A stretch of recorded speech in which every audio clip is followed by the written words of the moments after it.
When I started Conversation from the Crossroads, my idea was to talk to the interesting people in my life about life. The Crossroads itself is a metaphor. It's a metaphor from blues music. It is a metaphor for the intersections in life. Dickie Betts wrote a whole song about it, Seven Turns on the Highway, the seven key moments of your life. Probably no deeper crossroads comes in anyone's life than their own immediate family. And this is my cousin Brad, a man of very, very, very deep faith. You'll hear this. He lives out his faith with his work. And we got into all kinds of things, including the legacy of family, the legacy of memory, and the legacy of place. The reason you are here is because of that man and his musical taste, which nurtured it in myself. And so I'm really proud to bring this. He was one of the first people that I wanted to interview when I started the series, Conversation from the Crossroads. Here am I with the person who's known me longest in life, my cousin Brad Beatty. Just the Conversation from the Crossroads, because Brad did not introduce me to the blues. I don't remember how you found the blues, but I found it from guitar. But you did introduce me to the Smiths. And when you talk about life is pain, I went through that time period as a middle schooler, early high schooler, where like I just the disaffected suburban ennui of teenagerhood that I carried with me. So you did share that with me, as we've continued to do that. Yeah. But all that music, Black Flag, I think. Yeah, okay, we're gonna. Oh, thanks. Brad introduced it. Really, I think the biggest one that came out of that, right, was because you were a couple years older.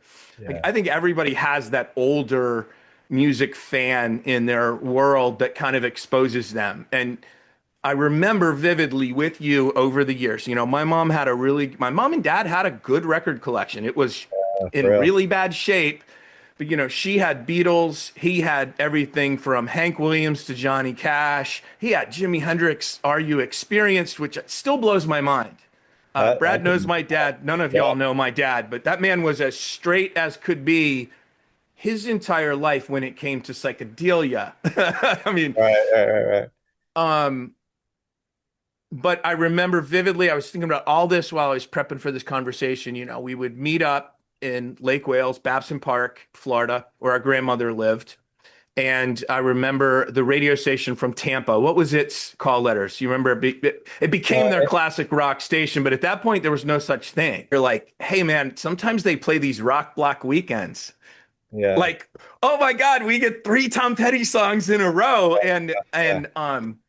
Like we were listening to like that kind of stuff when you came into the whole alternative universe of the 80s. I mean, REM that, lasted, you were into, what's that one antacid band that you love so much? Sudafed? No, Antifed? No, it's like that. Yeah. Oh, it'll come to me in a second. Yeah. I mean, and then everything, the more mainstream stuff that we got into, but like you were that guy for me. Yeah. Legit was like, hey, and Black Flag begat Minor Threat. Those two came at about the same time. Some of the most, to this day, I can't listen to it a lot anymore. Like I listened to it so much when we were young, but man, it just still hits me. Yeah. Awesome. Yeah. Music. Yeah. Music does that, right?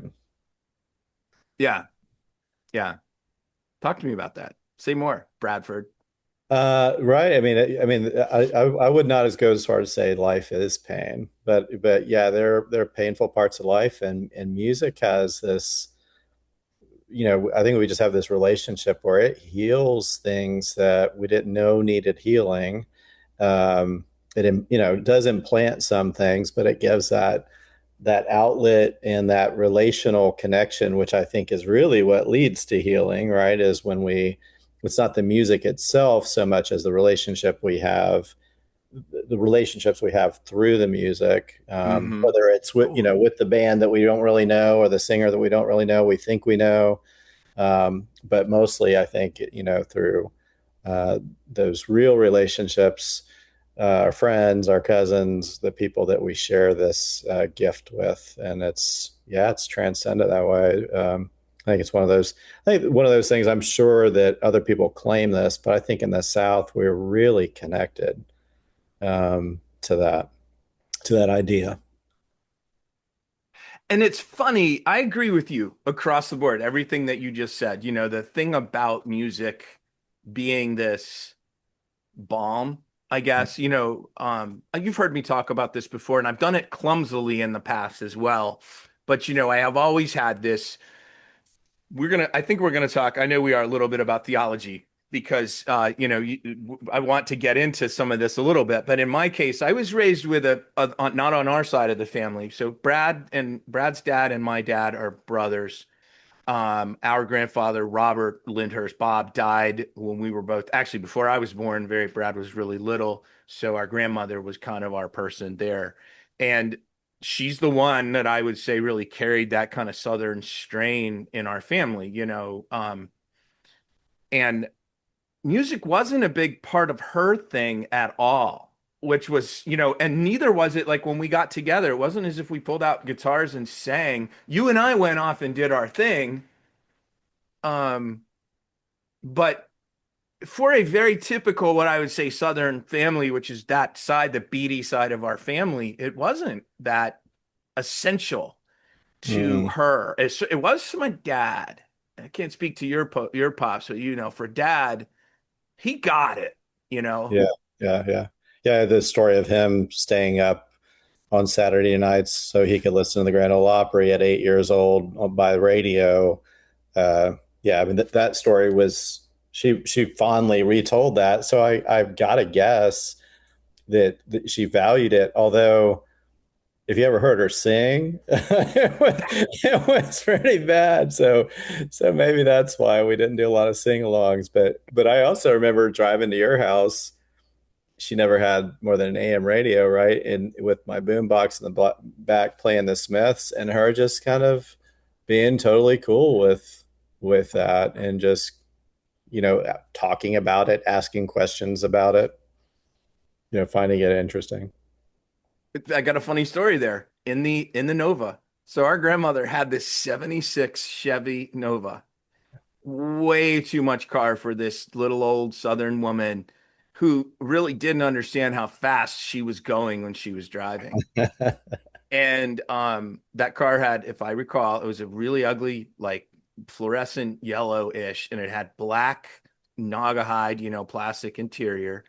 No cassette. But this is the story I remember. We were going somewhere, the three of us. We were visiting. You were old enough to drive. And I remember you'd said to Mama something like, "Hey, what do you think? Should we bring the Smiths?" And she legit thought we were talking about picking up some people called the Smiths and couldn't figure out like what we were doing. And she wasn't at that point that she was old and lost. It wasn't Right, that at yeah, all. It that's was for just like sure. it was like a generational divide that you saw right there, pre-rock and roll divide Yeah, to, to our generation in the early 80s. yeah, yeah. Felt like she would be approving of it because they had that, kind of loose connection back to Ireland, and her husband, our forebear. It would have been interesting, and I had never thought about that. What would a upbringing have looked like had Granddaddy Bob been alive? Would it have been so kind of Southern centric, or would it have been a little more balanced? You know what I mean? Uh-huh. Like yeah, I've never thought about, well, what if he'd have been there? Yeah, and like, for everyone's benefit, Bob Cat, our grandfather was died in February 19th, 1970, a year to the I was born a year later exactly to the day. He was Northern Irish Protestant, did not know his dad. His dad died when he was real young, was a ship captain. And Bob came over as an American citizen because he was born on the ship, the Lyndhurst, in American waters. That's where my business name comes from, the Lyndhurst Group. So that's my middle name. And that's a legacy in our family. We each have a copy, we each have a painting of the Lyndhurst done by I think Lai Fong is the name of the artist. He was out of Calcutta. There were three Chinese artists, two of them in China, one of them in Calcutta, who painted these scenes of these ships, ship at sail and ship in a tempest. You have the ship in a tempest. I have ship at sail. That's What about would right. it have been had he been around on even the Irish side? Because it's been interesting growing up as an Irish Protestant, right? Proud Irish Protestant, which is what he was. Mhm. And then realizing, coming to grips with the same thing about that I've come with on the Southern side that we were brought up with. Right. Like, whoa. And as I told Ben, your son, I said, we've just not been on the right side of history very often in our Yeah. Yeah. family. Yeah. Yeah.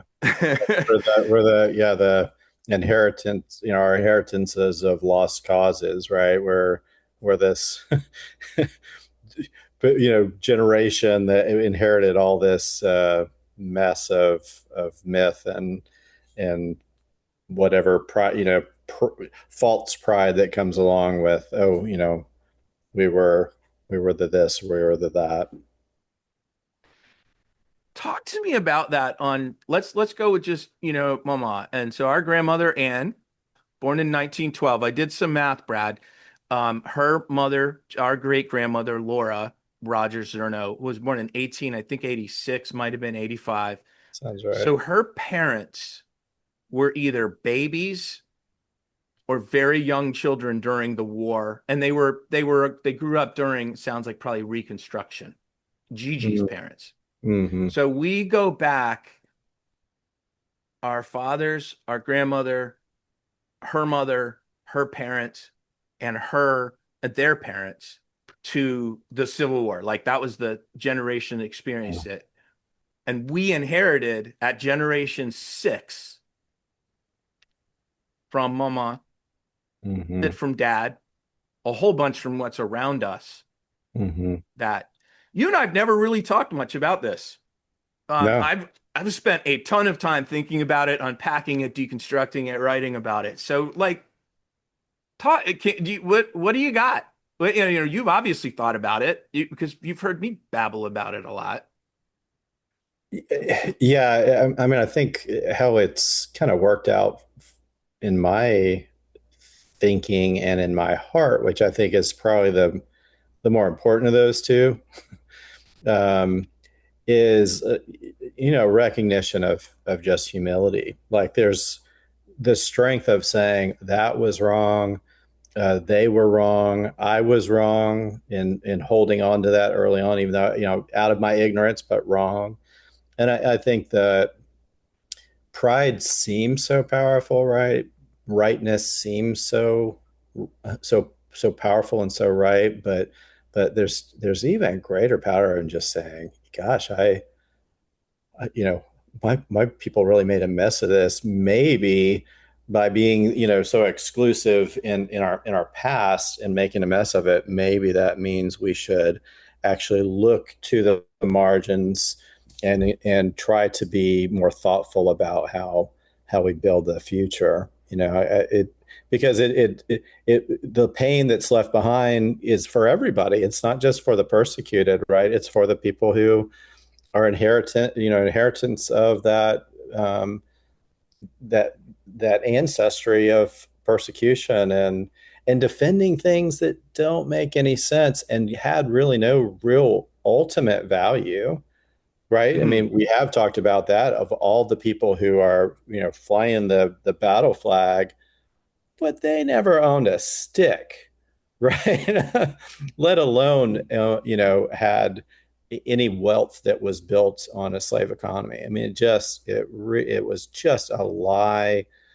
Those same kind of lies are being told in other areas, and I think being able to pick those out comes with the beginning of saying, okay, it's very often that the people who are mighty get these things wrong, and they're protecting something and trying to convince the rest of us that we also need, to be to our benefit to protect whatever it is they're fighting for, because it's a lie, right? I mean, it's not helpful, and it brings no brotherhood of humankind. Not to leave the sisters out, but it doesn't bring that sort of, and for me, I mean, you mentioned theology. I mean, that's important to my beliefs as a spirit, as a man of my spiritual self, and how I find meaning in the work that I do today, and how I, try to find my way through this world. Then you mentioned heart, which goes inherently with the work that you do. Mm, And we're gonna get back to heart because I want to lean in a bit more on the lessons that you heard growing up about these things. So, because I think we all Southerners, I hope, mhm. Southern men, I really hope, this is something, talk to is it's okay to like look at this and be and stare it in the face. I say this a lot on this show. History is liberating. It is liberation. Because and you just talked about the humility that I feel when I stand at a historic site. Hell, man, I stood at Box Tower Gardens a month ago when I Mm, stood on the shores of Lake Wales with you 2 months earlier, 3 months earlier. Like it's mm. or Beatty Road, Yeah, right. the humility that you feel that I ain't just the only one here that's Yeah. ever been here, right? But Hmm. lost causes, I wanted to put a bow on the humility thing because I really did like how you put that. And if you guys don't know, this man is so full of wisdom, it's incredible. And he's been like this his entire life. This Brad was like a 40-year-old counselor at like 7, maybe 10. I could be off on that. He was old before he was a very, very, very wise human, well before I understood any of that sort of stuff. Yeah, that didn't play too well with the 60-year-old counselors. They're like 40-year-old counselors. They don't know squat. As I get a lot closer to 60 than 40, I definitely think that way. Well, thank you for that. So your question was, Lost cause. What were the yeah, messages you heard, and do you remember any moment when you had a reckoning with it? Because you've chosen, like you said, the long tail of this issue. And like you said flat out, it was wrong. Like we can say that. It's okay to say it was wrong. Our sure. people were wrong. Yeah, yeah, yeah, yeah, But the long tail, that doesn't mean the long tail goes away without some sort of significant reconciliation and reparations. I'm not calling for that here, but you chose to take these messages as a young man, grapple with them, and over a long career, put them into public service. You've mentioned that. Like yeah, yeah. And the Bible talks about that we've been given this ministry of reconciliation, and that it's one of the it's and Paul says this, Bob. So you pay attention here. I know how much you love him. shit. God damn, And, Paul. and how that is one of the great gifts that Jesus gave us, and gave us the ability to use. And so I think that a lot of that reconciliation, that uh, when I had that kind of spiritual reawakening at 21, and began to like search these ancient texts we call the Bible, and which I think is helpful too, because I think people just write off the Bible, and it's weird, but the weird parts are the best parts. Hmm. There's some great things that were left behind, of how a life that's filled, that's been shown grace, can then in turn show it, right? We have that capacity, and one of those ways is through an active ministry of reconciliation. So I think really, that was in my 20s. I think I'm not sidestepping the earlier time, um, but I think that's when it became very intentional for me. I would say that, my dad was a good example. And I don't say he was a good example in a lot of things, but he was a good example, as was my mother, in treating people fairly and equally, with respect. And he, I know that may come with other things that people might find less helpful when you use words like respect. But for me, it equated to love. Like, respect was the way you could show love. Like, you can say you love somebody, but if you don't show them Mm-hmm. the concept I'm saying, then it's just a word. It's maybe being polite or whatever, but true respect paves the way for really showing love to people. And my dad did that. He did that. He worked. He never finished college. He studied engineering. He hated, drawing things, and I think he was nursing his own alcoholic gene, trying to prompt that thing to kick in. While he was at University of Florida, he was a Kappa Alpha, right, like your dad, and seeing those pictures of them dressed up in those Confederate uniforms, I went from thinking, "Oh, that's cool," like a lot of kids think Army uniforms are cool, to like, "Oh, that's weird." And there's actually, Black people who are there in positions of, whatever, holding the door and that kind of stuff. Like that's, by the certainly by middle school, high school, I was like, that's bizarre, right? I mean, that's not just a play or an ode to our history. That's a power play, and that's wrong. Nevertheless, my dad ended up, leading, working the citrus industry and agriculture, and at that time, most of the people that the crews that he led were African Americans, and I'm imagining that for him, a lot of that, maybe earlier pride, that Kappa Alpha, you know, not trying to throw hate towards those guys, but what they were instilling in them or reinforcing in them, I'm guessing some of that got worked out, because he was very clear to, even, my brother and I, like, you know, this man right here, you show respect to, regardless of his skin color, because he deserves your respect.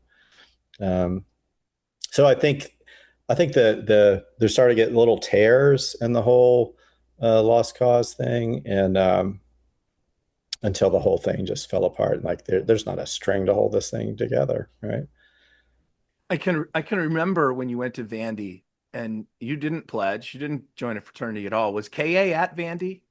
They were, yeah. I saw the Georgia Satellites play there. Probably the only time I stepped foot in there.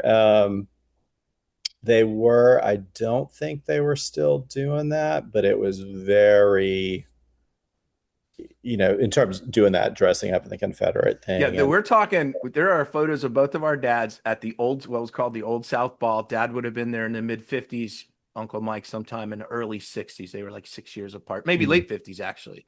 Yeah, yeah, Um, and the old South Ball, they get all dressed up and this or that. I do know in the 80s when we used to go to Florida. So my parents had season tickets to Gator games our entire life, and Brad was our sixth family member. He was with us on dozens of trips over the years.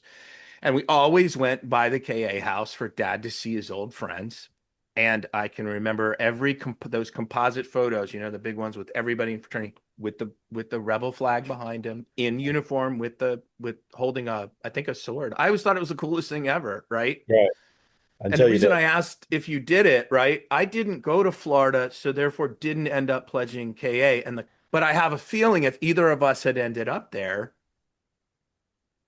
something would have been different, like I think for me, it might have hardened my resolve that way.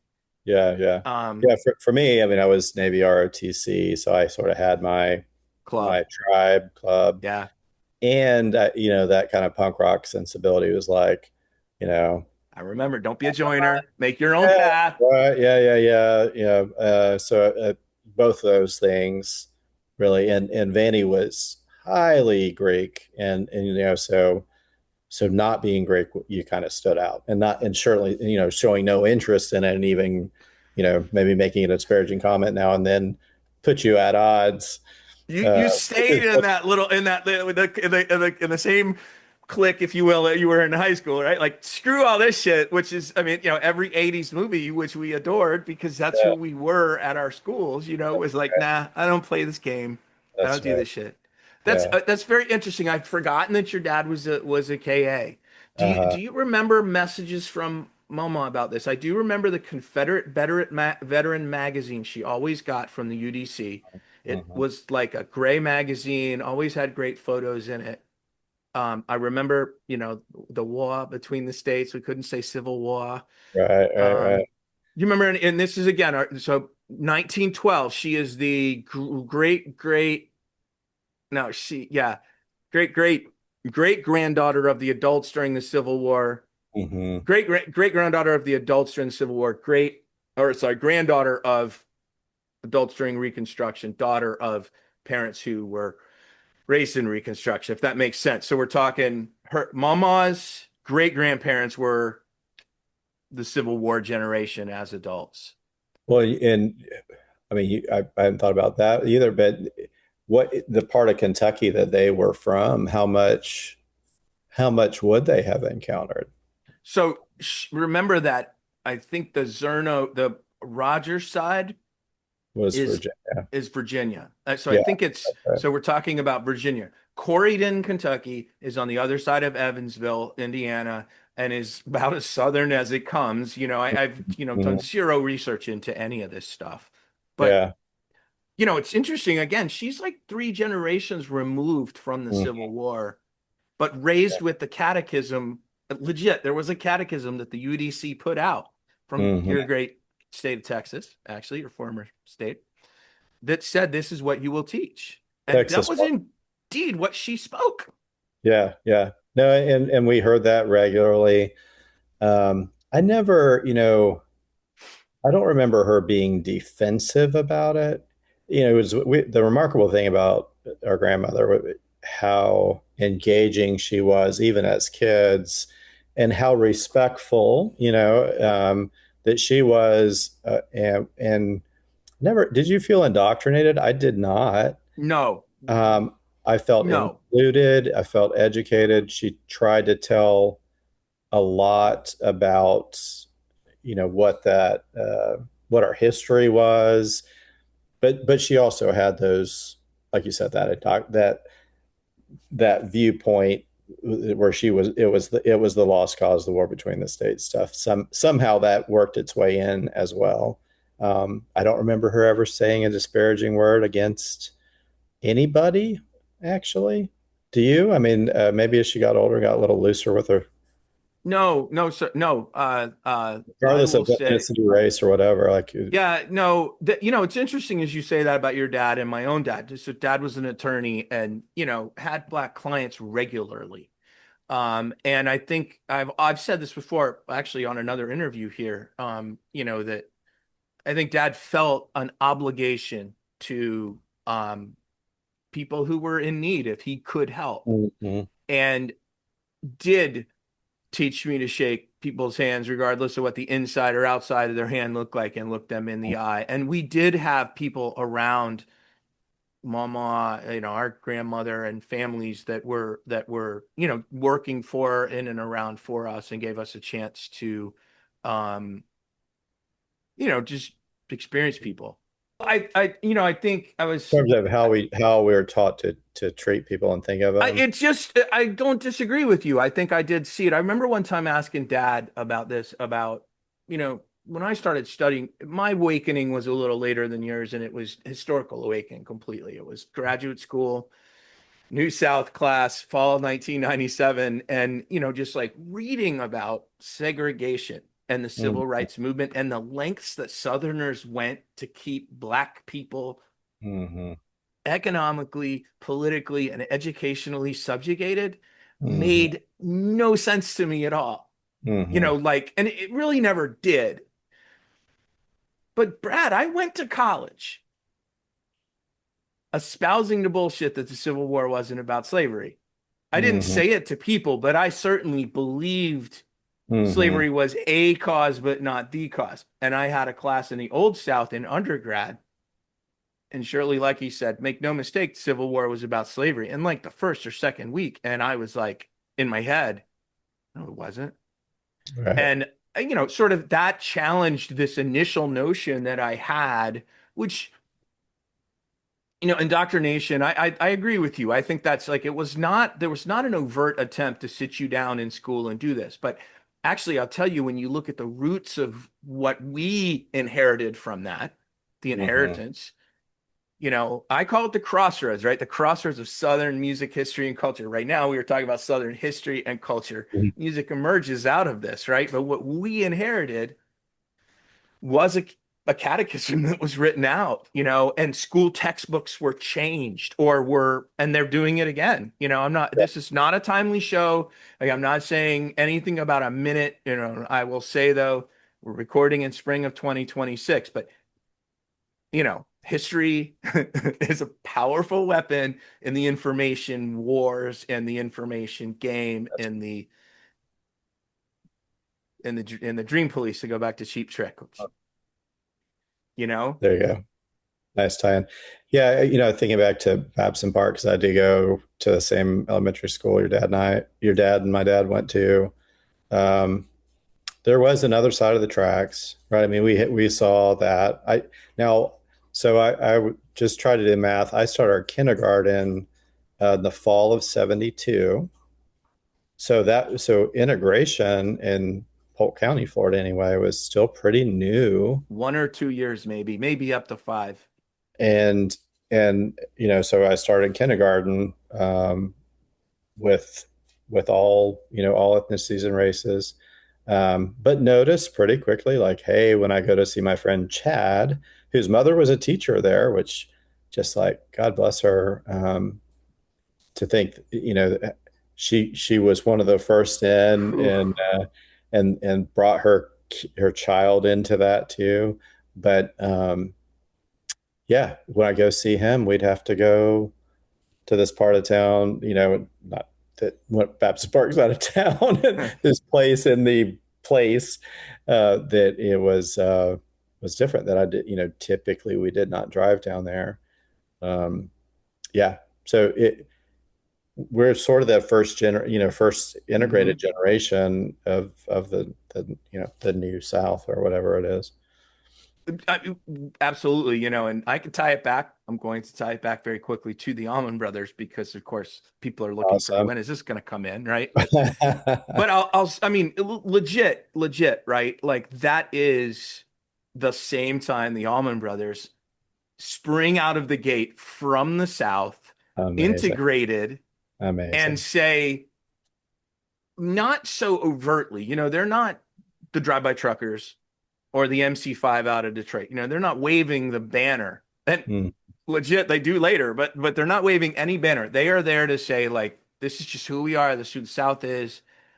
And, like, when I heard the Allman Brothers music, which was like when it sunk in, which was in my mid-20s, it was like, oh, this is something good that the South does and has. And then you dig deeper, and it's not as, like, you can say, like, oh, there's actually interracial bands that do this or that. But for me, right, you dig deeper and you're like, all this music that I love so much starts somewhere either in New Orleans or somewhere in the Mississippi Delta, somewhere, somewhere in that gumbo is this magic where we do.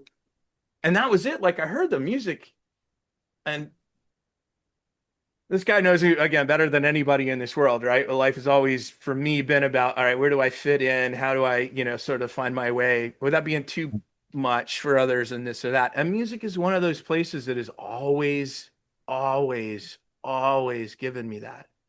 Well, when you really listen to it, and you really listen to it when you're a kid, right? It's in the background a lot. I know you're different than most of us adults now that have it playing in the background, but it's when that's when you're most present, right, in the moment. And I think that's the thing that I've grown to appreciate about Allman Brothers, because of you. It's a word that is one of my favorite words. It's the word abide, and not just the big Lebowski, the dude abides. Although I think there's a great case for understanding that word through how the dude lives too. And it's not about being laid back. It's not about finding a groove. It's about really being in that present moment. And those guys were present with each other, so much so that you could feel it, and you get drawn into it. And so I think there's something to be said about that, because so much, especially today, but whatever the time, to call us out of the present into the busyness of the future, or the anxieties of the past, or the regrets of the past, the anxieties of the future. But music, when you find, you know, a band like Allman Brothers, you're in that moment, and everyone that follows it, right? Yep. It's pretty beautiful. It's been, for, as an inveterate collector too, right? This is one of the joys of sort of being a music nerd is, a name and then liner notes will lead you to, something else. Yeah, yeah. A song title, um, for a non-Beatles scholar, someone who's never written a Beatles book in his life, will never write a Beatles book. I bet I've read more Beatles books than any like non-Beatles scholar Mm, because, right, that band continues to give me these little interesting things to look at. hmm. And the ways that people write about, I became obsessed is maybe too strong a word, but with collaboration, with the collaborative process coming out of writing Play All Night. Like I was, oh, I got to do the plug. Play All Night, Dwayne Allman and the Journey to Fillmore East. But when I had to sit and deconstruct a sound. Like I call it still to this day, a biography of a sound, because it was the sound, five instruments, six instruments, and a voice sometimes all together that struck me so hard, and then I would look at the story. These are Southerners of my mother's age. So Southerners of like very recent vintage for us. Hmm. They didn't get played on the radio a lot. The very few did. They're really good songs like Whip and Post and Hmm. Dreams and Blue Sky were all new to me when I sort of hipped to them. Hmm. And it was like blues and it was jazz and there was, there's a lot of punk rock in it. I've yet to convince, I'm going to write about this one of these days. Yeah. Um, Well, to be based in Macon, Georgia, with a black member in your band, that's punk rock. I mean, you know, you can start right there. I'm sure there's other ways you could get into the music, yeah, uh, but yeah, just We're a little bit into the show right now. You've been listening. Clearly, you're digging what's going on. It's time to upgrade your subscription at longlivetheabb.com. $6 a month or $60 a year through longlivetheabb.com. Get yours. because they're virtuosos doesn't mean they're not punk rock. I mean, they are punk rock in attitude. hmm. Everything about them is that, Hmm. and so it was like this perfect like thing, Hmm. and it was very uniquely Southern. It was, Yeah. and they were unabashedly Southern. And I will say, Polk County is way more Southern than Martin County, where I grew up. And I've said before here, for a long time, I was like, man, I didn't grow up in the South. I grew up in this little beach town. But I've come to grips with the fact that, Stewart, where I grew up, is very much the South, Hmm. as are Hmm. many small towns throughout Florida.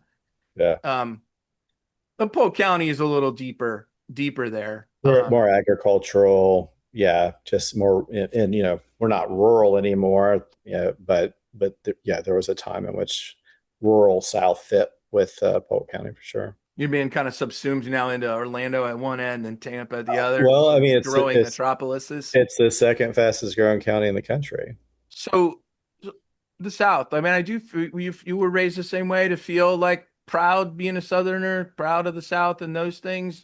How does that? Yeah, yeah, probably just me though, not vocally, right? Not but probably somewhere there in my uh there's my wife. In my heart have some, certainly no, not disdain about it, and no regret. Uh, a lot better than being from up north. I mean, come on. You see how this winters go. Like, have your head checked if you stay in that all the time. Um, but yeah, I don't, and that's part of my nature too. Just that whole individualist thing that just fit me. So that's why, that kind of punk rock mentality fit. Like, I don't want to be defined. I don't want you to tell me who I am. I want to base it on what my accent is or isn't. And, you know me in this moment and see if, if there's value and worth in having a relationship. I think that's still a good kind of way to live. I mean, that works. That's how I kind of work it. You you chose to stay in the South though. You've never left the South except when you were in the Navy, correct? I Uh, haven't. So like there's two of correct. us here. I Yeah. mean, I'm going to call Texas the South, although I'm not sure if Uvalde is actually makes my makes my mark, but I know the eastern part of the state was the more slaveholding connected to the Confederacy, so that's why I call Texas part of the South. I also For recognize sure. Texas considers itself its own universe, and so Right. That's right. Yeah. Yeah. What I learned about being in Texas is that not my children and maybe my children's children, if they were born there, would not be Texans. Like it's something you got to have the dirt from multiple generations. It's got to be in your RNA and your DNA to be a Texan. But yeah, yeah, I did choose to stay there. Part of, also just the pace of life and which is changing a lot. Growing up out on the farm, my core kind of mentality was for that slower pace life, walking in the fields in the woods or fishing whenever you wanted to. And there's something like Southern about that. and let's get into that. So Brad's dad and my dad grew up on a farm off of Beatty Road in Babson Park, Florida. Babson Park, I think, might have a stoplight now, but had nothing when we were there. Maybe it has a blinking light at the end of Libby, Maybe when it works. mayhaps. So I was thinking about this. Like that farm represents a lot to both of us. Different to you, you lived there. Talk a little bit about the farm. Talk little bit about place. Yeah. Clay dirt road. Um, Surrounded, we had a lot of ranch land, but then close to like Tiger Creek and some areas, and my dad, because of he was in that business, we had permission to go and kind of explore all those places. And so it was kind of uh, you know, Huck Finn, Tom Sawyer kind of, travel around, try not to get in too much trouble. And then having that little lake, which I think officially is called Lake Helen, Yes, it is. it was, yeah, we'd spend all our days down there and some of our I nights. remember hours Hmm. sitting in that lukewarm water, like you would at a Florida lake. Yeah, Gators in the lake multiple times. yeah, There's gators here. yeah, Um, we still own, you do, your mom does own a plot of yeah, yeah. land. We sold the farm and in sometime in the 70s, I think, your parents left. Uh-huh. We still go back. Did you have the same feeling about it when you go there? It's an anchor spot for me to some Yeah, extent. yeah. Yeah, I think for me, that seeing the house for a moment, but so much of it changed. Because it was working poultry farm, Yeah, it's all gone. all Yeah. that stuff's gone, and those were structures where I you had memory and adventures. That was another part of it. We always had cows and horses and chickens and pigs and all that kind of stuff, and collected the eggs every morning. As a little kid. But I think more it's the sentimentality. Like my fondest memories are going down there and going fishing with your dad.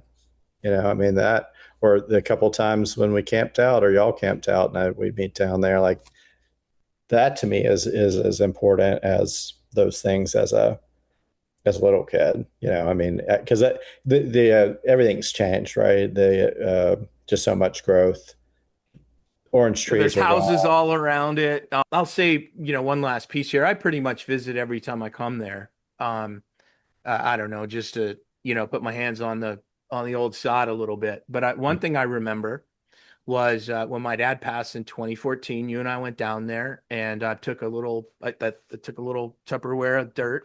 Mhm. And when we put his urn in the ground, which was sealed, I put some of that dirt because that place was clearly important to him. Hmm. And and for me, I wrote this in one of my books, book actually, about place, and Beatty Road, like the farm is, one of these things. Does, Mama's house down the road have way more memories for me? Absolutely. Does the lake, Crooked Lake, have way more memories? Absolutely. But it doesn't have my family's name on the sign. And that is our Yeah. family's name on the sign. There was, Well, even um, the the epitaph, right? The farm, right? I mean, there it was. I don't know what at its height was it 15 acres or 50 acres? It tiny, right? And yeah, and very little farming. I mean, an Irish goods trader, importer, exporter, and the prim and proper daughter of a physician, you know, discovered farm poultry farming and went down and tried it because they were tired of living in New York City and that was the best they could come up with. Like it's kind of funny. I mean, the that we were farm. I like farmers. that. Yeah. Well, right. We get to like the family memories or the family legacies and those sorts of things. But you hit something I gotta talk about. One time you said to me, and this is, I think, our kids were, really little, like preschool, maybe even elementary school, but if they were young, I think it was even before that. And you made this comment about parenting and fatherhood, which I want to get into a bit. And it reminds me of of your comment about fishing with my dad, is spend money on experiences, not things. Yeah. Talk to me about that philosophy, Yeah. because I think it's a wonderful philosophy. And, to me, it's like life is short, buy the tickets is one of the things that I'll say a lot, right? Like, just go. Like, what are you waiting for? Right. Yeah.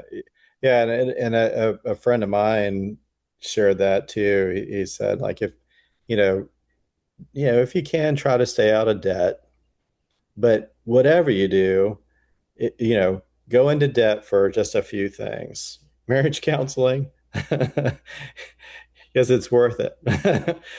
In vacations and experiences, because it'll give you something to talk about all year long. Where those things that we buy, we go into debt over a lot of stupid things, but that's the stuff of life, right? When you go on the vacation, and some of the worst ones are some of the favorite ones to talk about.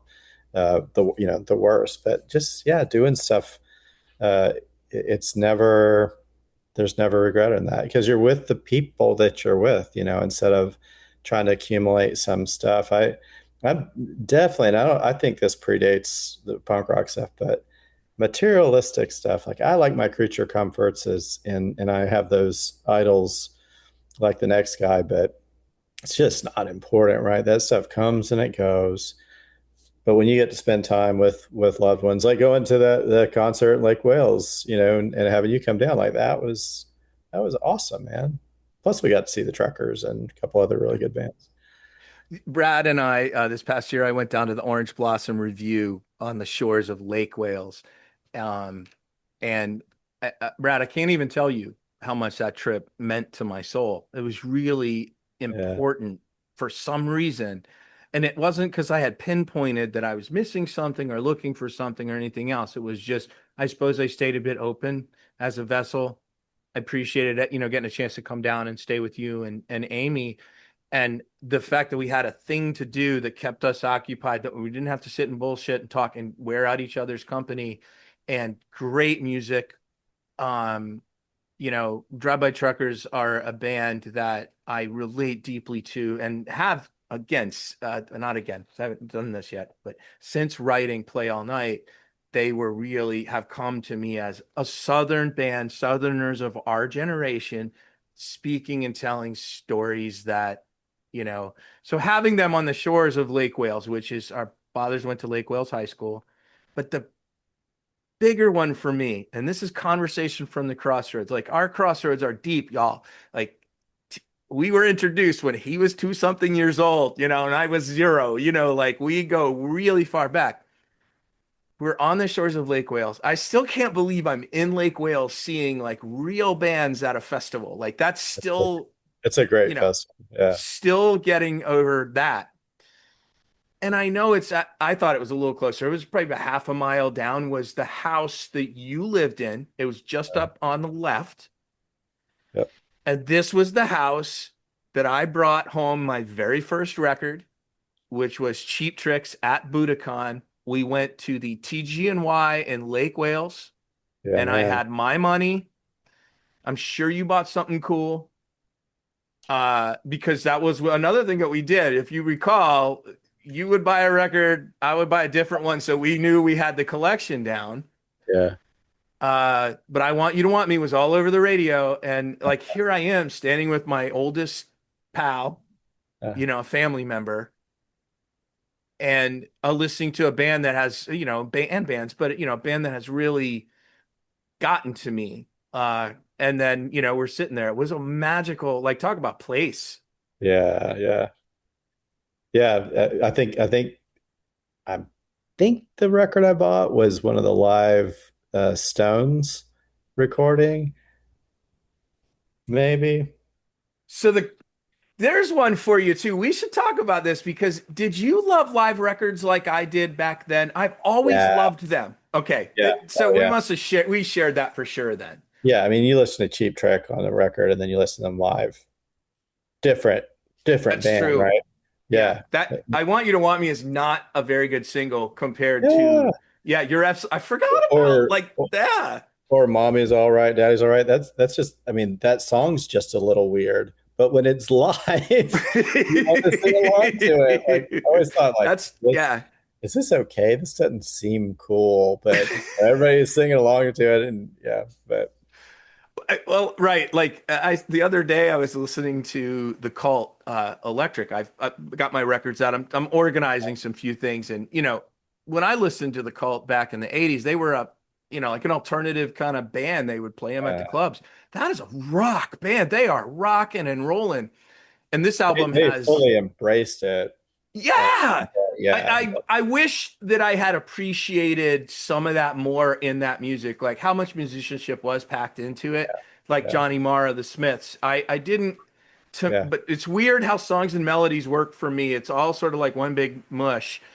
And it's only in repeated listenings that I find like, oh, that's the riff that's making that little chingy chang thing, And you know why I think that is, and just maybe this is belaboring a point. It's because of the label that we put on it, Mm-hmm. right? Because it One of was, the, yeah, we said, and we pursue those things that were alternative, but because it had that alternative label, you kind of dissociate with from like, oh, this is just really good rock and roll, yeah. or this is just really melodic songwriting, like Paul McCartney. Did you watch the Not Man on the yet. It's in queue. It's in the and queue. not trying to get too far off base, but he basically is doing show tunes and John makes fun of him for it, but it's just really good music, and it has these homages to this other stuff. But yeah, I mean, I think there's plenty of examples of that because we're trying to place some specific title on it to type it,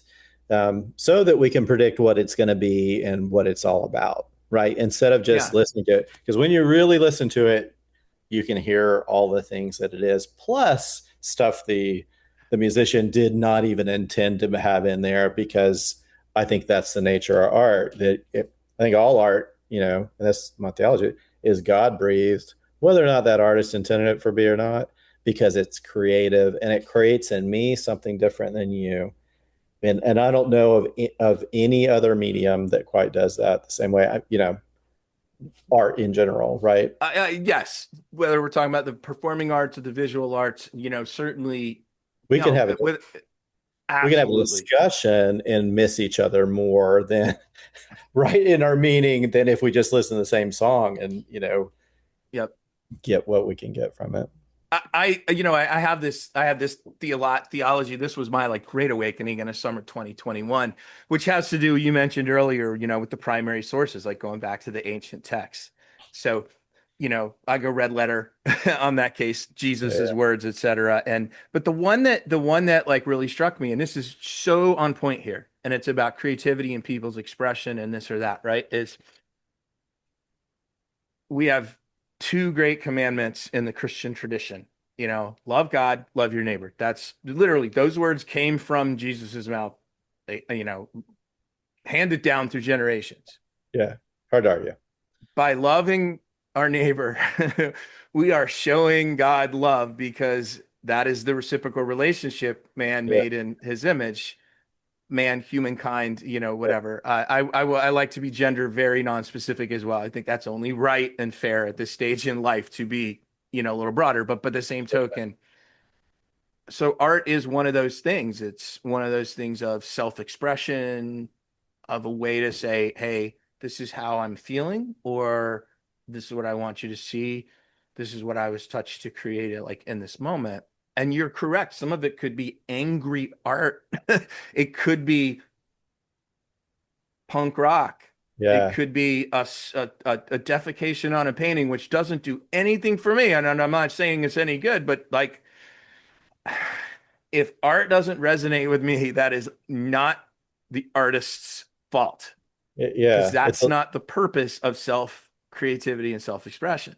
It's a lens and a mirror, right? I mean, Oh, I love it. you get to look through these eyes or through this color or this point of view, but like all light, right, you do get some reflection back on yourself. And what does it say to you about you, how you're feeling? We're projecting that onto it all the time. And when you get a chance to, see yourself, that's always such a blessing. It's always so hard, right? The way that the New Testament, puts in the New Testament, it's like looking in a glass in a mirror, but in a dark room. You know, um, you can see little glimpses of it, but it's a grace, because if you saw the whole thing, you would, really fall apart. I Right? was gonna say it's like that, like that's a part of it. The whole like gist of this, right, is to go along to get along. Like, how are we doing this? And I think it's vital that we talk about it a lot. Like, Mm-hmm. that's the whole reason I wanted to do this, and the reason I wanted to talk to you specifically was like we have these fantastic conversations that go in these like really deep levels of our own lives and how we see ourselves and what we do. And I thought, well, let's shine a little light on this conversation because I mean we have the same very similar roots. We do not have the same roots, but Mm-hmm. very similar roots. Um, there is nobody on earth, again, like I said, that has goes further back, and so like to soak up a little bit of the wisdom on these things about, art and critique and music and what it means. To finish my point that I was raised really two traditions, the standard Episcopal Church tradition, and then the Presbyterian Church USA, which was a church that my mother's family came to in the early 70s, very evangelical, mindset talking.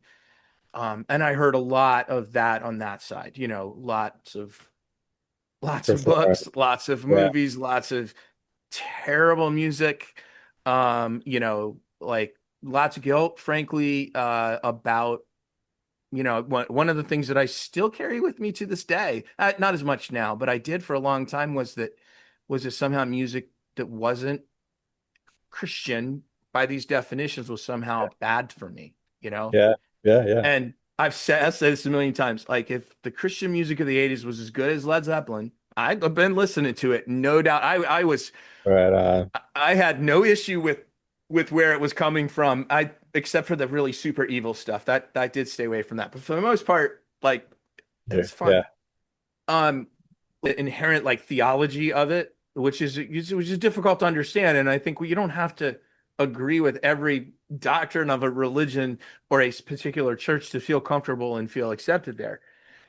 The Anglican Church built more on the Catholic tradition, a whole lot of following a pattern of liturgical worship where you're kind of rehashing the story. You got some set markers. And for this ADHD addled 10-year-old, man, like the Episcopal aerobics and the fact that, frankly, I did get a lot out of. Funny looking back, how much more I internalized about that service than I did. You mentioned the intellectual side of the Presbyterian Church and of the white evangelical church in general. There's a whole lot of sitting there thinking, Mm-hmm. and that just never worked for me. Oh, you know, it's terrible for little kids, right? I mean, oh, and, Even as a grown man, like bring me my marbles or something, right, right, yeah, yeah, yeah. At least in the it's Episcopal Church, you do get to stand and kneel and sit, and you get to read back. You get to make some noise every now and then, and the sermons are 15 minutes and not 40 minutes or yeah, whatever. and there's, followed with this and this and this. But by the same token, right, we all find our way somewhere. This is where you were called. The piece I want to talk about though, because this is a family story, right? We've talked a lot about this here. I've told you this before. When I was in the Navy in the Red Sea, in a previous excursion that the military did in the Middle East, um, back then, no internet, no email. We got snail mail, when we got it every, whenever we got replenished or whatever. And a lot of this stuff, and I hadn't been a part of Episcopal Church since I was like 12 at that point. So 11 years. And all that stuff came flooding back. It just, I mean, the liturgy, right one, right two, I could, because when you're little, you memorize what the priest is saying and what the people Yep. are saying because you don't know how to Yep. read. You're just listening. You're all ears. But when we'd, be sitting on deck, in the Red Sea, and people would say, "What about this or what about that?" All those lessons from Sunday school at that little Episcopal church in Lake Wales, Church of the Good Shepherd, that stuff became dear to me. And I was, that's kind of my reconversion or my newness of faith had just happened the year before. So I hadn't, to my knowledge, I hadn't read through the Bible yet, as an adult, and didn't know what this Christian faith was really all about. But I had this deep lodged history as a little kid that was there informing me when I gave it place to speak.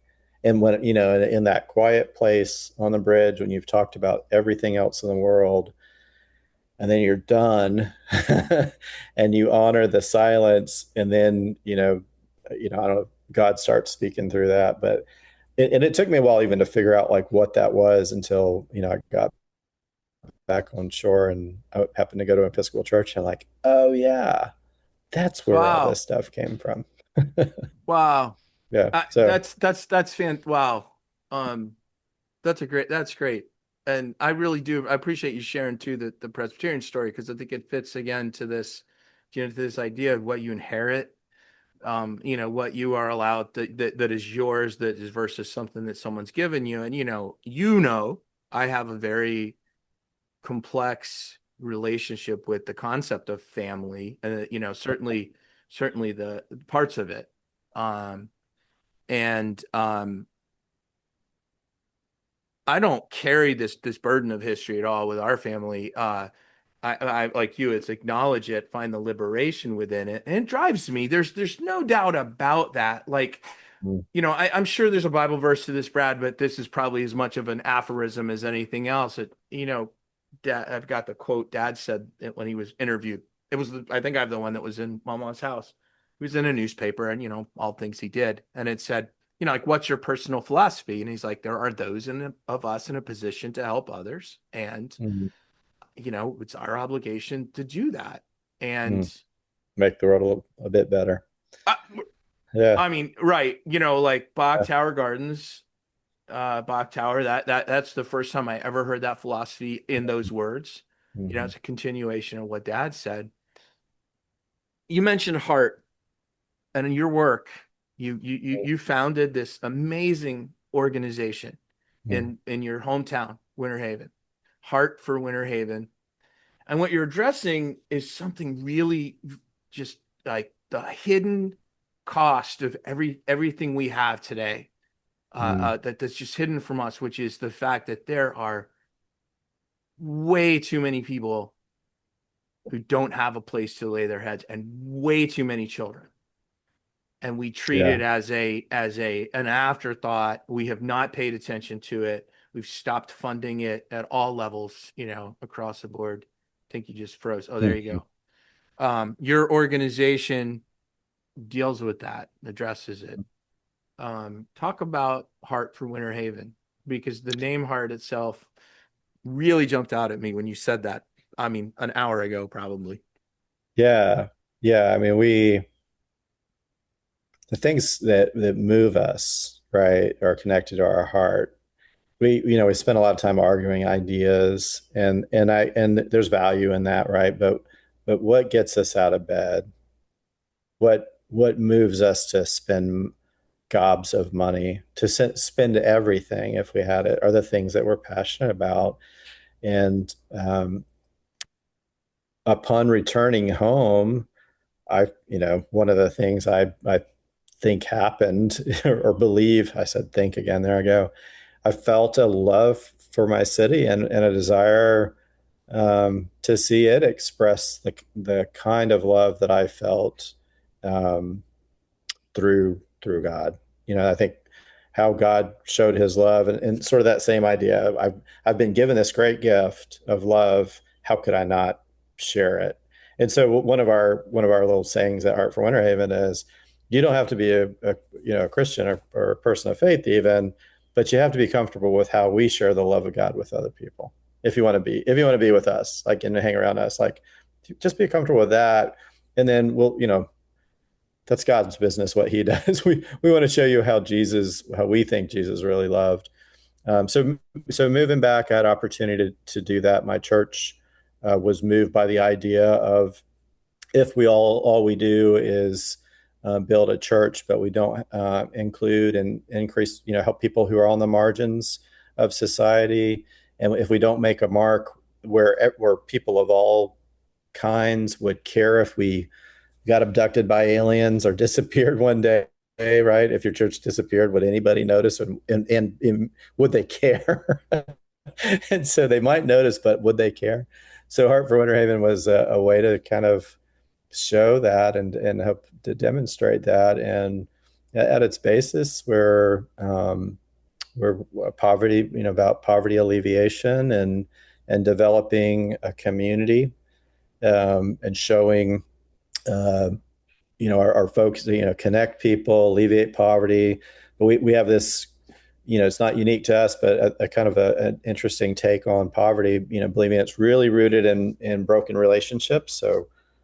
So restoring those relationships, i.e. reconciliation, is a huge part of our work, whether that's, relationship with family members, with work, with money. A lot of us have bad relationships with money, and certainly with God. We always want to, say, this is the ultimate one, right? That you don't have to, but if you're feeling like that, that's one we think is important. And with yourself, right? That's a lot of our mental health and emotional health problem, is we have this bad relationship with ourselves. So that, and all this is so that we can elevate the entire community and not just one segment of it. Because it's my experience with service is I think most people would agree, you get so much more than you give, right? That's that reciprocal thing. You can't outgive God, and you're getting so much more in return. So generosity of service, of words, of money, you can't, it's just that it has that weird relationship, which is antithetical to if you're just a pure economist, right? And that's probably part of the problem, is that economic theory excluded the charitable part of how we spend money. I mean, there's just Humes or whoever, he just did not talk about that. Muhammad Yunus has, if you've ever read him, he's the guy who came up with micro enterprise and that kind of stuff. So Heart for Winter Haven, we started in trying to figure out how to do that. We started some programs, and then a couple of years into our experience, started partnering with our city that asked us to look at the issue of childhood homelessness. And so for the last few years, we've set a goal to end child homelessness in Winter Haven by the end of 2030. And that's really a family issue, about families that are unstable, economically, spiritually, relationally, vocationally, and just educationally. A lot of the disparities, the United Way has this acronym called ALICE. It's asset limited, income constrained, and employed. So if you're just looking at it from that economic point of view, which we would say that's a very slanted view, it's it's a gauge, but it's not the most important one. But fully over 50% of our county families are asset limited, income constrained, employed, or below, which Wow. means they're potentially one paycheck, missed paycheck, one transmission repair that they don't have the emergency savings for. One broken arm that you don't have good insurance for. And Explain to me this and then you concept. end up homeless or That's the yeah. that's what I want you to explain for everybody here, right? There's this idea that there's the like when you say end homelessness, like to say, well, what about these, which is what about the stupidest rhetorical answer anyway. But the piece I want to say is there's to end homelessness means you want to make it rare, Rare, short term, non-reoccurring, short, non-reoccurring. yeah. The idea being for everybody's benefit, because this is a major issue. Housing. Actually, the biggest is childcare. So if you have kids, Thank you, sir. no, Thank you, sir. and that's not Bring a it. joke. I mean, that Yeah. is a reality. Yeah. People Yeah.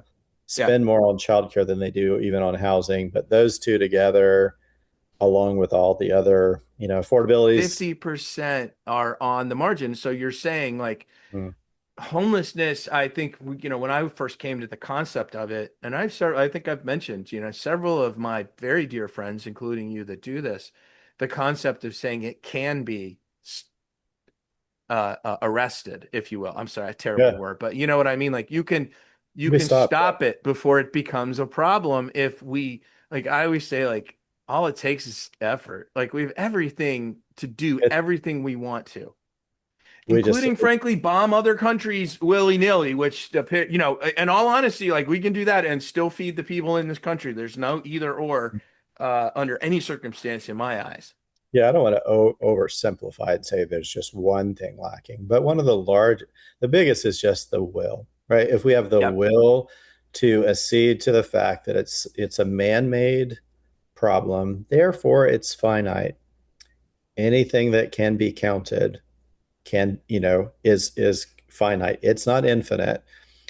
Unfortunately, the only quote that people remember around this is when Jesus said, "You'll always have the poor with you." He wasn't talking about just the materially poor, right? Because Well, you and I can get into the depth of those parts of the red letters. Yeah. he wasn't even that concerned about that. He didn't have a house. He was, in one sense, you'd say he was unhoused, but he was not homeless. Yeah. Jesus was never homeless because he made his home within his father's heart, right? And vice versa. He was the original dude who could Whoa. abide. And so wherever, There's whether a he new was in a one. whether it was in a manger as a baby or sleeping with his buds along the shore of Lake Sea of Galilee, Galilee. it was, yeah, Sea of Galilee. It was Jesus brought he brought the home, right? He's bring, not get all evangelical, but he offers that to all of us, like So I got one on you. This is a good time for this. What do you say to somebody who calls bullshit on this? In all honesty, sure, uh, or says, you know what, man, I hear what you're saying. I don't disagree with it. Uh, but what I see coming from, that side, and I'm one of those people. Yeah, hmm I'm actually not playing devil's advocate with you either.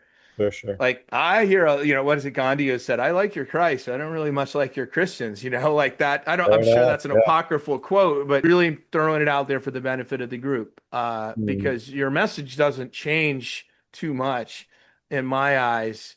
yeah, The being what the purpose of it hmm is to repair what you're seeing on the earth right now, people who yeah, need something. yeah, yeah, and part of the promise of the faith is that things aren't getting worse. They actually are getting better, that Christ began a redeeming and restoration process that even today is better, which is a hard thing to see because there's lots of evidence that that's not the case. And so I'm not on one side and the other, everybody else who doesn't agree with me is on the other side. Like these are hard things to understand, particularly when you look at the world around you or at the church around you. There's lots to be disappointed with. All right, I'll take it. Jesus, You Jesus know, saves, not Brad. faith is yeah, faith, Jesus saves, all others use credit. Faith is what it is, and Yeah. And there's a lot of people who have it's been not wounded. certainty. Yeah, it's not certainty. And I that's the other thing is if you're looking for certainty, you can see it somewhere between, cat and cut, right? I mean, it's in the dictionary, but you're not going to find that in faith because faith is really about faith and doubt are not enemies. They're just they're friends that are trying to reconcile. Look, I think the bottom line is just another existential point that I've long struggled with, right? You can't know what good is if you don't know what bad is. You can't That's true. know what love is if you don't lose love or grieve it. And And I that's think there's lots of case to be made. You remember the old, and I didn't watch this as a kid, so it didn't scar me, but the old um, "You've Been Left Behind" movie, right? Where the rapture happens or whatever. I did watch it and it did scare me. It was called Well, Thief in the Night, and it even makes that, me clench my butt every time I think about it. which is funny because Presbyterians would never go for that because they don't believe in that that theology. So if that's hilarious. But It was a church camp. I don't know if it's Presbyterian, but it was yeah. But evangelical. what's interesting about that, and C.S. Lewis, who's just always great to read because he was a non-believer for most of his adult life. It wasn't until he was like yours and my age that he came to faith, I or didn't know that. I didn't realize that. It was that and late. really scholarly guy, whatever. But this idea that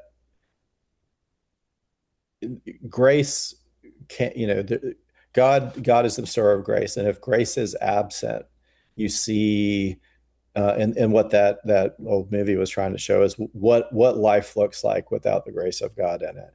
And you see that in some places, some in our culture itself, right, where we're further and further away from the teachings of Christ, and there's very little grace. In I hear fact, very little of it, man. That's the part that just turns my stomach. yeah, and it's disturbing, Always and has. but when you're around it, like there's nothing better, right? I mean, uh, there's real joy in that, and the important things really shine through when you live I a life feel it. of grace. Yeah, I feel it in weird ways too, and we've talked about this over the years a whole lot, how I connect with, that side of the spiritual experience, Mm, I think some of it also being an iconoclast or not quite wanting to fit in, yeah. enjoying not being kind of right in the middle of it, but being able to sit here, like you said, sort of, yeah, I am. Okay, I got one last one for you. This is a super Sure. important one. Community. How do you Oh find man. community? Where do you find it? How do you seek it? Yeah, and that's at Heart for Winter. We said that's our secret sauce. It's not the programs we do are great. I love them. Um, the things we point people towards and the match savings, all that's great. But the real change takes place when people find community, and so we try to build that for people and invite them into it, but then also teach them how to build their own community. I think it's one of the biggest things we have as parents to young adults is reminding them of their knowledge about how to build community, or if they don't have it, kind of walk them through that, right? Hmm. Because most civic organizations are near defunct, right, or gasping for breath. Whether that's PTA, Rotary, Kiwanis, Lions, Optimists, Lots of churches. lots of churches, um, but community is where I think that's where we experience the wholeness of God. That's the promise, right? Where two or three are And gathered in that's His what you're name. seeking. Actually, this is a good one. That is what you're seeking, the wholeness piece. Yeah, yeah, yeah. And we Would you find, say that is what the purpose of life is? um, I think, yeah, I think God. My belief is God created us for community, and that we find fullness of expression in that community. So helping one another, inviting each other into that requires us to, to live at peace and in unity. And so I think if you've been a part of a group for very long, the teachings of Jesus become pretty clear. Like, oh, your community will work better if you if you honor each other the way that he tried to teach us So to does do. all of your community center around that dynamic, the faith dynamic? Whether it's spoken or not, yeah. Like I said, we say this is who we are. You can be you. You're welcome If into that's our. at heart for Winter Haven, how about for Brad? For me, I think some of it, people of goodwill too. Like one of my favorite stories was trying to part of our mantra is to connect all sectors of our city. That's part of our mission statement. And I had this friend who is a really devout atheist, and he came. He was really struggling, and I was like, "Dude, you have to find community. You're just struggling. You're drowning in a sea of loneliness." And I thought, in the back of my mind, I was like, God, is this what you're gonna call him into church? Because I mean, that's one of the few left. Well, darn if the internet didn't come up with the atheists of Polk County, and he joined that group and went to a convention and found a bunch of like-minded people, but it saved him. And so I think there's beauty in it. Not your tribe exclusive to all other tribes, but your tribe of people that where you feel connected. I think that's the beginning of a sense of what is holy and sacred. Yeah. Um, all right, So let's do, you keep going. I will say this: when we brought people into our programs who just came out of jail, spent most of their lives in jail, drug problems, felt no sense of worth, felt no sense of purpose, and go through our jobs for life class. That's one of the things we do, which is a incredible program. And she was ready to quit. She had gotten a job, and something had happened. She was going to lose it, and she was going to quit the program. She came in anyway. And that night, one of my buddies was talking about his own journey. He spent 10 years in prison, and how he now worked at a local, Polk State College. And her dream was to be seen, to have a legitimate job. And the hope that he shared with her was enough for her to stick with it.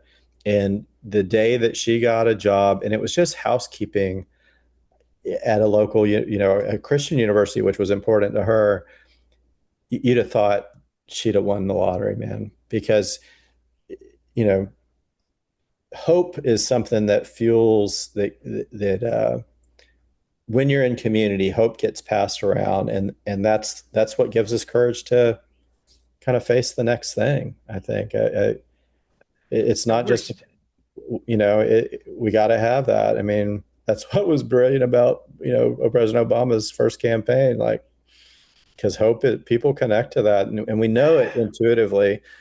It's not just hope for change. It's that courageous belief that we are going to get to on the other side of whatever it is we're facing. It is definitely infectious. And I think one of the things, I could ask you this too. What's like a common misnomer people have about homelessness? I think you've shared a lot of it, but one of the things that I was brought up was anybody on public assistance or benefits was somehow lazy or unworthy. And you know, like when you break it down and you start thinking about it and you realize the number of people you knew who therefore were, and you Mhm. know that people value work.